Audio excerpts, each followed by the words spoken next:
This book is brought to you by Mixsiefunbooks. Becoming Whole, a story by Olulola Tolulope. Shade woke up with a start, beads of sweat breaking out on her forehead, defiling the cool breeze from the air conditioner in her bedroom. "Not again," she said as she set her feet gently on the ground. She had had that dream again, the same dream that haunted her time and again for years. "This has got to stop," she said as she walked to the bathroom. Flipping on the switch in the bathroom, she turned on the tap and splashed some water on her face. She looked into the mirror that rested above the sink and cast her mind back to the dream. She was her 10-year-old self in her room, playing with her favorite doll. Suddenly, out of nowhere, her father stood before her. He grabbed her hand tightly, shook the doll from her grip and pushed her against the window. She remembered kicking his leg and biting at his hand, causing him to let her go. She ran out of the house and down a path she could not describe. Her father chased after her laughing, his croaky voice sending chills down her spine. She didn't run too far from the house when she saw her mother smiling at her from a distance. She stopped running and felt a sudden calm within her. She turned around and saw her father had stopped running too. He had also seen her mother. In her dream this time, as she faced her father, she felt an urge to chase after him, and that she did. She chased him all the way back to the door of her home and woke up. "Well, it's about time I put a fight too," she said out loud. She loved that she was able to chase her father away this time after many episodes of running from him. Talking about running, she had also been running away from Gozie ever since they met at a coffee shop in Lekki. Even though she loved him, she had pushed him away in many ways than one. Just like last night when he proposed to her. She cast her mind back to the conversation they had the previous night before he got angry and slept in her guest room. Gozie had proposed marriage to her for the 4th time, and she had refused him just as she did the 1st, 2nd, and 3rd time. "Not again, Shade," Gozie shouted as he rose to his feet. "Why are you doing this? Please, don't raise your voice. Is there someone else? No? Then what is it?" "I don't know," she said, bowing her head. "You can't understand. Shade, you know I love you, and I want to spend the rest of my life with you. Please stop playing this game and marry me," he begged, lifting her head gently with his hand. "I want the same thing you want, Gozie. Just give me some time." "How much time?" How much time? She couldn't even answer that. Though she loved him too much to hide it, she couldn't bring herself to say yes to him. Not yet. She stepped out of her room and went to the guest room. Turning the doorknob slowly and quietly, she opened the door. He was still asleep, his face turned towards the door. She admired him as he laid in his bed shirtless, looking as perfect as ever. His chest heaved gently as he breathed. She could almost swear hers moved in sync with his. He had a beautifully carved face and a well-built torso. He was handsome, perfect, flawless. He could easily pass for an A-list model. She smiled. If he knew exactly what she was thinking right now, he would definitely pop that question again. Or, on the flip side, get upset with her for the night before. She quietly closed the door of the guest room and walked down the stairs into her beautifully decorated living room. Being one of the best and highly sorted interior decors in Lagos, she had put in her very best to make sure the apartment Gozie bought for her in Bagada exhibited great taste in home decor. She turned on the TV and the DSTV decoder and sat on the couch while the decoder booted. Boring, boring, Boring, she sulked as she switched between channels to find something interesting to watch after the decoder had finally booted. "Let me see what Lauren Imoni's blog has for us today," she said, dropping the remote beside her and picking her phone instead. She opened her browser and typed in the URL for Lauren's blog. "There you are," Gozie said as he walked into the living room. "Oh, Gozie," she said, shifting her gaze from her phone to him. "You are awake?" "Yeah, I got up after you shut the door," he said, sitting by her. "Sorry I woke you up. I thought I was being quiet." "It's fine." He held her hand. "I am sorry I walked out on you to sleep in the guest room." "You don't need to apologize for sleeping in the other room. It's not like we're a couple yet." "You are angry." "I'm not." "Okay," he said. "I need to tell you something. I hope you don't get mad at me." "What is it?" "I think you need to see a shrink." "A what?" "Wait, you think I'm crazy?" "Sade, seeing a shrink doesn't mean you're crazy. I really think you need help." "Wow." She let go of his hands. "Funny how you moved from being sorry to me seeing a shrink." "Listen, I have my reasons for saying so. It had better be good. You love me. I see it in your eyes, but you're fighting it. Maybe it's something from your past, I don't know, but you really need to fix what's broken so you can have a good future." "So I can have a good future? What happened to we?" Gozie paused. "There can't be any we till you have sorted out whatever issue you have. Don't get me wrong. I'll be here waiting for you to support you through all your sessions if you do agree to see a shrink. But if you insist on living life the way you're living it, darling, you won't see me around anymore." Sade stared at Gozie. She wanted to argue with him, to question him, but she knew he was right. She had a lot of broken things to fix, but deep down, she had been fighting fixing them. She turned the other way, hoping he would think she was angry and apologize, but he didn't. He just stood up and walked back to the guest room. She would have to take his advice. There was no other choice. Sade already had a couple of relationships that ended sourly, and she wasn't ready to start another over again. She loved Gozie more than she ever loved any other man, and she couldn't afford to lose him like she lost the rest. Just like Gozie, they too wanted her to overcome the commitment phobia she had, but they didn't understand that she couldn't just give her heart to any man so easily. Now, Gozie had just suggested a shrink to her. She buried her face in her palms and took a long breath. If she really didn't want to lose Gozie, she had to do something about her fear of commitment. She raised her head and got up from the chair. She had come to a resolve. She was going to face her giant back home. Femi made his way into the popular Tim and Tim pub. He was extremely tired. He could feel his soul crying out for a chilled mug of beer, like a hungry child yearning for its mother's breast milk. Other frequent visitors to the pub nodded to him in greeting as he made his way to the counter, but he was in no mood to greet anyone. He just stifled a smile at them. Tim, the bartender, cum owner, had spotted him the moment he walked into his pub and already had a mug of beer waiting for him. As soon as Femi reached the counter, Tim placed the beer in front of him and smiled. "You just know what I need, Tim," Femi said, drinking some of the beer. "Of course I do," Tim said, feeling good with himself. "How are you, Femi? It's been a while since you came around." "Yeah, it's been a while. I'm fine though. Just went out of town for some business."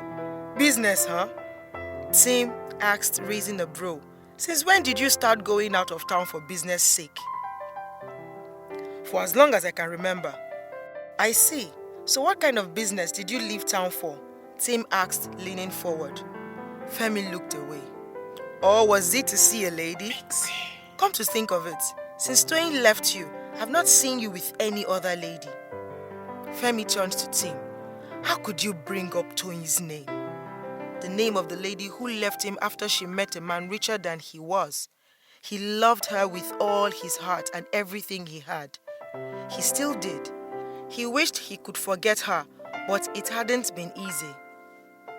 "Did I say something wrong?"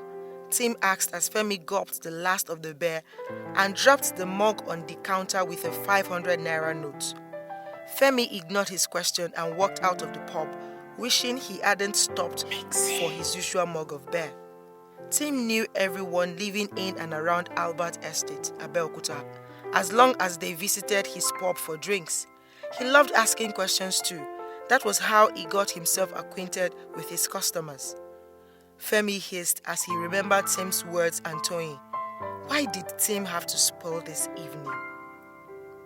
Just as he got to the end of the street where Tim and Tim's was located, the sky darkened and rain started to pour almost immediately without warning. Damn it! He cursed under his breath, wishing he had driven to the pub. There was no way he would not get drenched. The rain was already pouring down heavily and there were no cabs in sight. Knowing that running home wouldn't stop the rain from pouring down and drenching him, he began to walk slowly and hoped for a miracle. "This is not what I need right now," Shade said in exasperation as she tried to start her car one more time.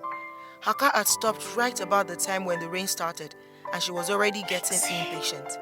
She left Lagos that afternoon with the hope of getting to her father's house before it became too late. But the usual hold-up in Lagos didn't grant her desire, and with the rain pouring heavily, there was no hope of her leaving the spot where she was stuck anytime soon. She looked out of the window hoping to find someone passing by, someone she could ask help from. There was no one in sight, not even the roadside mechanics. Who am I kidding? No one is crazy to walk in this rain.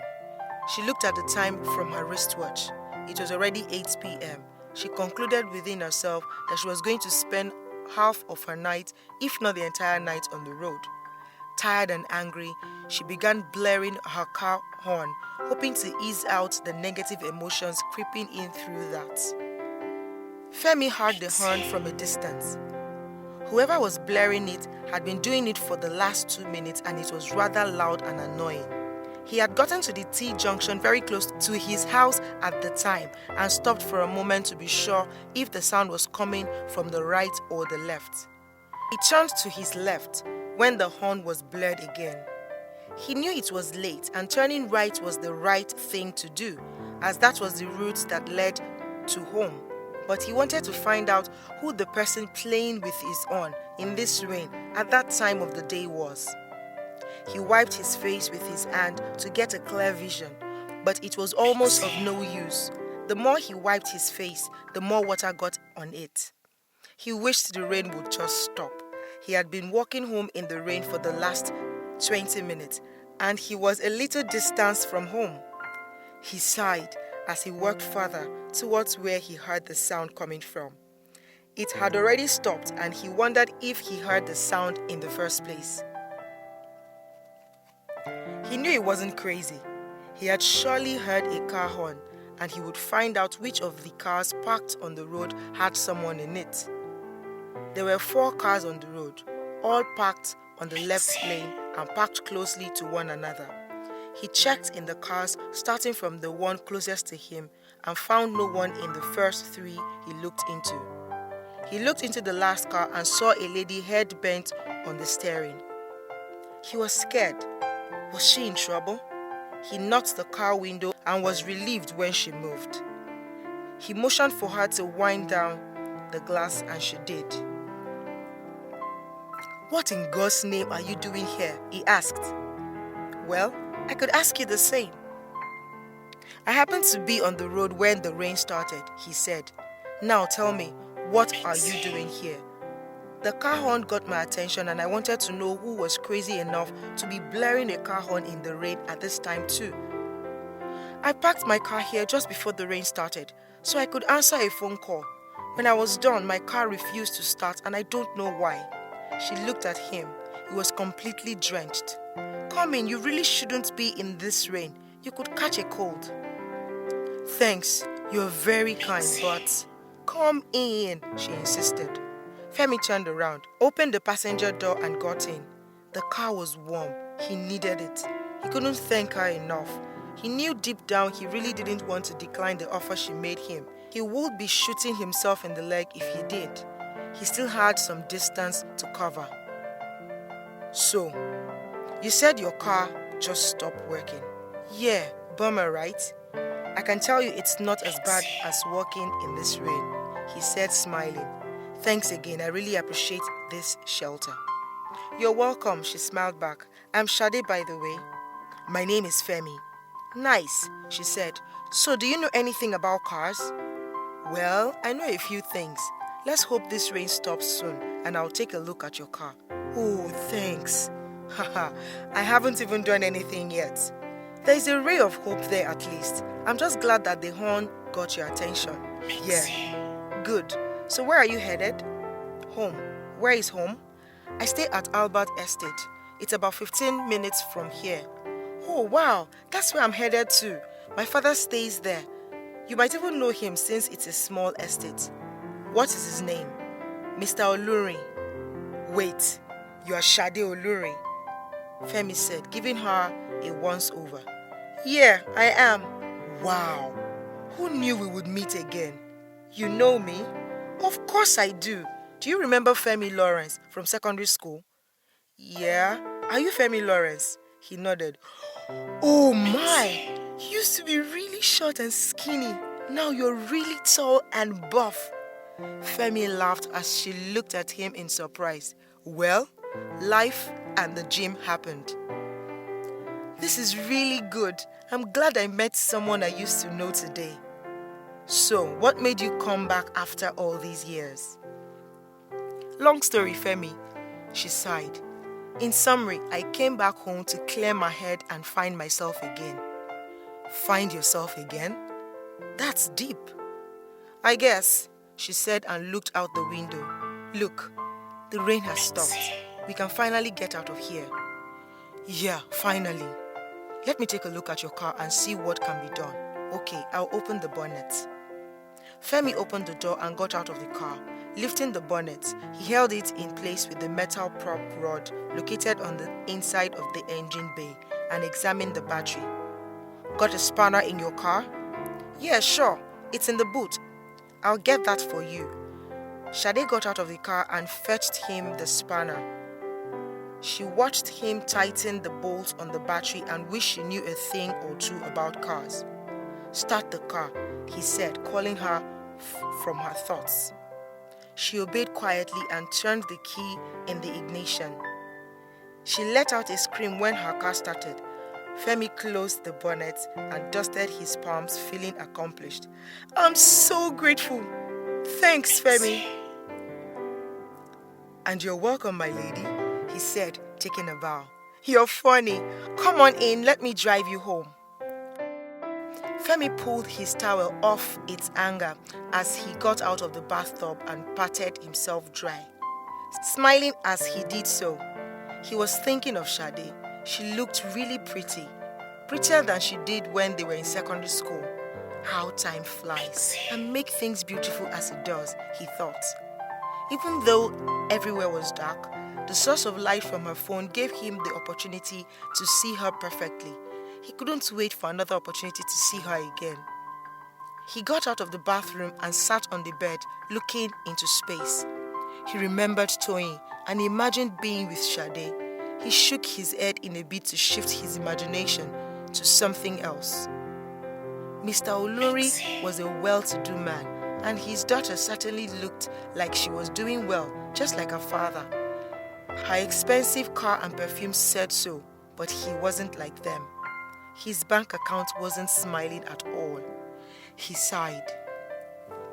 He would try to see her again.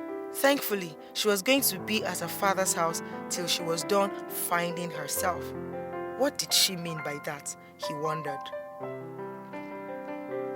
James Oluri sat in his favorite chair in his moderately large living room, reading the day's newspaper. He had been busy with many other things during the day. He couldn't read the newspaper in the morning as he would have loved. As he flipped through the pages of the newspaper, he heard a knock on his door. He wondered who the person could be. No one usually came to see him during the day, much less at night. He ignored the knock on his door and continued reading the newspaper. The knock came again, continuously, each one harder than the previous one.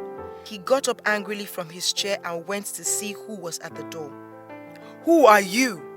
he asked the stranger standing before him. Sade stared at him in surprise. Was he trying to play games with her, or was he just being his old callous self? She brushed the thought aside. It had been a while since he saw her. He obviously couldn't recognize her. "Cat caught your tongue?" he said, frowning. He never liked the idea of strangers knocking at his door. "I'm Sade, your daughter." "I don't have any daughter. I never had a child." "What are you saying? Rose, your late wife, had a child for you, and that child is me." "Leave my house, you liar. You came to claim my properties too." "Claim what property? I came here to see you. It's been a long time since I saw you, and I drove all the way to see you again." "What nonsense!" "I know you may not recognize me anymore, and I also know having me standing here saying I'm your daughter is awkward for you. But if you just let me explain myself, you'll remember me, even before I'm done talking." "Leave my house right now, or I'll call the police." "Excuse me? I'm sure you heard me. Leave my house. I don't have any daughter, and I have never been married. Never." Sade fought the tears that welled up in her eyes. What was wrong with her father? How could he say he had no daughter? She knew he was really mean to her and her late mother when she was little, but did he really hate her that much to deny her? She wanted to make him see reasons with her and beg him to let her into his house, just as she begged to be a cherished part of his life years ago. But the little pride in her wouldn't let her.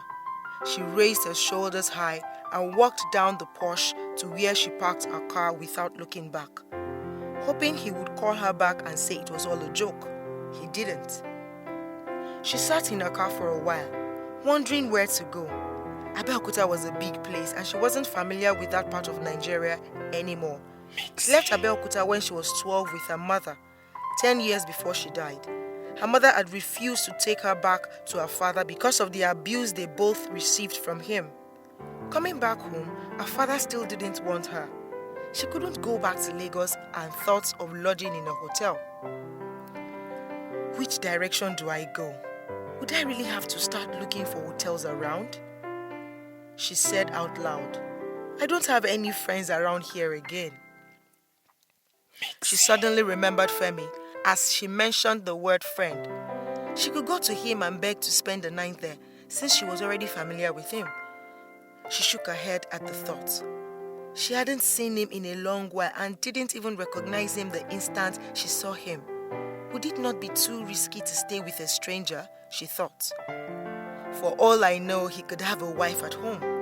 Wait, if he actually does have a wife at home, I would feel safer having a like gender around. She made up her mind to go to Femi's house and started her car. Femi's house was only 4 blocks away. There was no stress getting there. It was an easily identifiable small bungalow on the street.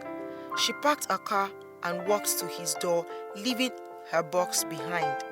If he wasn't going to have her stay in his house too, she wasn't going to go through the stress of wheeling her box back to her car.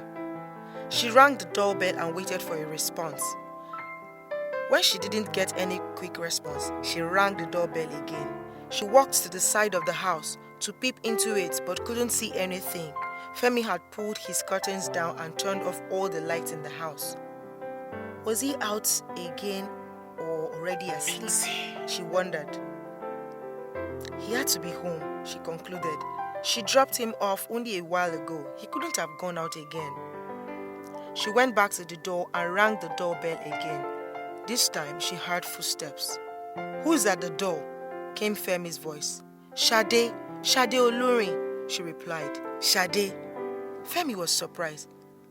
Why did she come to his house? He asked himself, did she miss her way?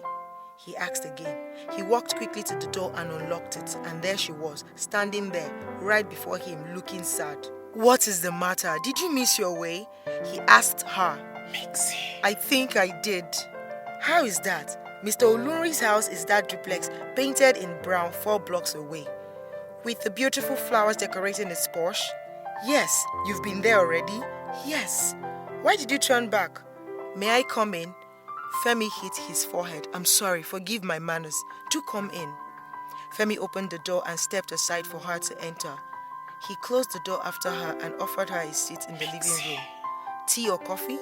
he offered. "None, thank you." "Are you sure?" "My father asked me to leave his house. Can you imagine that?" she said, changing the topic. "What? Why?" he asked, surprised. He took a seat in front of her and looked at her, waiting for an answer. "He doesn't have a daughter, so he said." She sniffed. "How can he not have a daughter? I'm alive, for crying out loud." "He said that?" She nodded. "I'm sorry about that," he said, feeling really sorry for her. "I came here to ask if I can stay the night, and I'll leave for Lagos first thing in the morning." "You're free to stay for as long as you like, Shade. I stay alone, and so no one can send you out of here."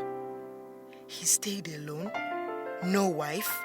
She thought as she looked at him in surprise. He was a very fine man and definitely old enough to have a family of his own. "What are you thinking about?" "You're not married?" "I'm not." "Why is that?" "That's a story for another day. Where did you park your car? I didn't see it when I opened the door." He changed the topic.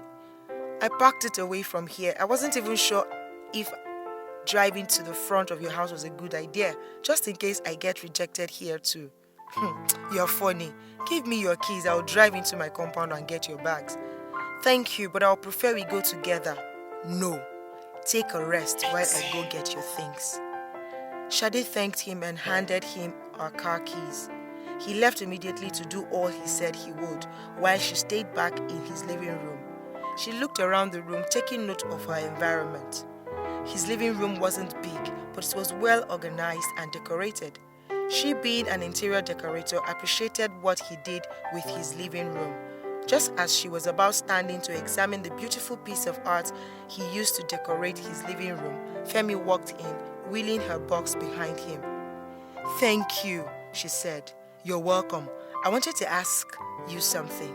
"What is that?" "You said your father said he doesn't have a daughter." "Yes, I said so. Why do you ask?" "Before I can answer that, I need to know when last you saw him." Shade bent her head, not willing to answer. She hadn't set eyes on him since she was 12, and he hadn't even asked after her since she left with her mother. Telling Femi she met her father that night for the first time in years would make her seem like a bad person. Her mother had her pulled out of the secondary school they both attended back then, when they were in senior secondary school 1, and Femi hadn't seen her since then. She didn't want him to judge her. "You're not saying anything," he said, touching her shoulder. "I haven't seen him since I left Abeokuta years ago." "What?" "Please don't judge me. I have my reasons." "I won't. I'm only surprised." He sat beside her. "That means you don't know about his accident?" "What accident?" "After you left Abeokuta, your father remarried, and one day, while returning from an outing with his new wife, they had an accident that claimed her life and his memory. He didn't even know he was married twice. Funny thing is, he burnt every photo of him and the new wife. He claimed that she placed them there in a bid to steal his properties." "Steal his properties?" "Steal his properties?" She laughed. "Well, now I understand why he doesn't remember me." "It's really sad. He's been a grumpy man since he got back from the hospital, and he doesn't have any friend. I have no idea how he even managed to secure and keep his job." "Grumpiness is in his nature. A leopard can't change his spots. What are you going to do now? I don't know. I came because of him and now I'm finding out this. Femi looked at her. She said earlier that she came to find herself. Now she was saying a different thing. He sat back in his chair, trying to understand her. Why are you looking at me like that? Sade asked. Why exactly did you come back, Sade? He asked her. She looked him in the eye and sighed. She wanted to hide everything from him, but thought against it.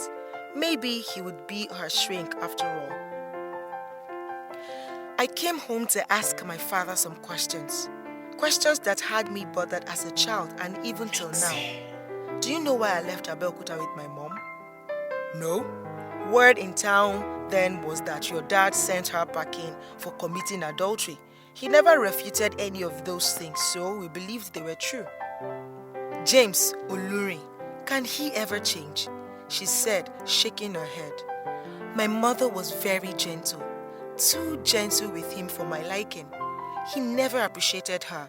He beat her at every opportunity. I wasn't left out either.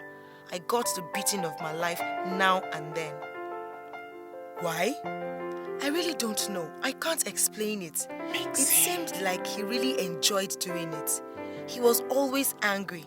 One afternoon, my mom saved me from being sexually abused by him. That was the straw that broke the camel's back. She left him for good and took me along with her. Wow, I can't imagine how terrible those times would have been for you. You can't. Don't try to. There is something I still don't understand. You said you wanted to find yourself. What did you mean? She sighed deeply. Femi, I haven't been able to commit myself totally to a man as I should. I've had different men propose marriage to me, but I just couldn't say yes. Whenever I find myself getting too close to a man, the fear of going through what my mother went through with my father haunts me, and I just begin to drift away so much that they get angry and leave me. This thing is killing me softly. Sade, even though I haven't been in your shoes, I understand everything you've told me. I'm glad you do. She forced a smile. I have someone in Lagos who truly loves me. His name is Gozie. He has proposed marriage to me 4 times now, and I said no on all occasions. What? He shouted, his eyes widening. Yeah, I know it's terrible, but I'm just scared. Sade, let me be honest with you. I won't even ask you to marry me after the second time. I am not that patient. You've got someone who loves you that much, and you want to throw that away? I don't know what to do. I came here to see my father for explanation on why he decided to destroy my life. I've been having nightmares of him chasing after me in his meanest form since I left here, and that in itself kills me. Femi looked at her with pity in his eyes. She looked like she really needed help. Her father had marred in her any interest in marriage. Can I advise you? Yes, please. Forgive your father.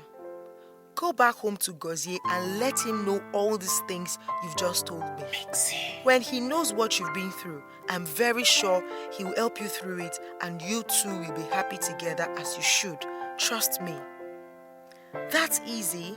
The journey might be rough, but you'll scale through it, believe me. You have a lot of daddy issues, and I must say, you need to see a psychotherapist. Gozie told me that already. He said there would be no us if I refused to see one. I didn't tell him anything about my dad. In fact, I lied to him about my father being dead. You shouldn't have lied, Sade. You will only make matters worse when you lie. Lies are not good. I know. Your father doesn't remember you anymore, and it doesn't look like there's any hope of him recovering from his memory loss. I won't advise you stay here just to help him recover at the expense of your happiness. What you need now is to go home to Gozie and tell him everything. The two of you can come back to take him away from here to get help. Only after you've gotten help yourself, I must warn you. You need healing, Sade. You need it. Shade looked at Femi, tears welling up in her eyes. He was right in everything he told her. Staying back to ask questions from her father would be useless. He wasn't his old self anymore and couldn't even recognize her. She smiled, knowing that she had received the help she came home for from someone else. Thanks a lot, Femi. God bless you, she smiled. You don't know what you've done for me. I'll take your advice and speak to Gozie when I get to Lagos. Femi smiled. You're welcome, Shade. Shade beamed with smile as Gozie lifted her veil. The priest had given him permission to kiss her, the bride.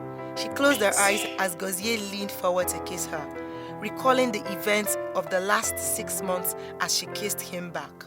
She had taken Femi's advice and spoken to Gozie about her past and her fears for the future. Just as she prayed, Gozie didn't reject her but only loved her the more. He found for her an experienced psychotherapist to help her heal her wounds. She didn't fight his help but opened her heart to accepting and going through her healing process. And now she was standing kissing the man who loved her and who she loved in return, before all who came to witness them exchange marriage vows. Shade pulled away from Gozie and blushed as everyone cheered loudly. Being married to the love of her life made her feel like the happiest woman in the room. Well, she was, thanks to Femi and Gozie for being her support. At the reception ground, she looked round for Femi and spotted him standing alone and sipping wine. She excused herself from the midst of those she was with and walked up to him. Thank you, Femi, for what you did for me. I'm grateful to God our path crossed in Abeokuta. Who knows, I could still be single, she laughed. I'm happy you took my advice. I know all that happened in the past can't be erased just like that, but I'm definitely not being chained by it anymore.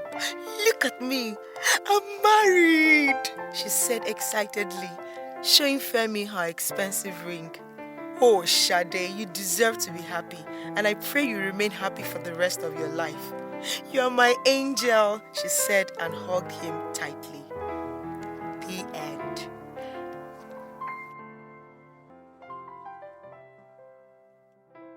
Mixsie.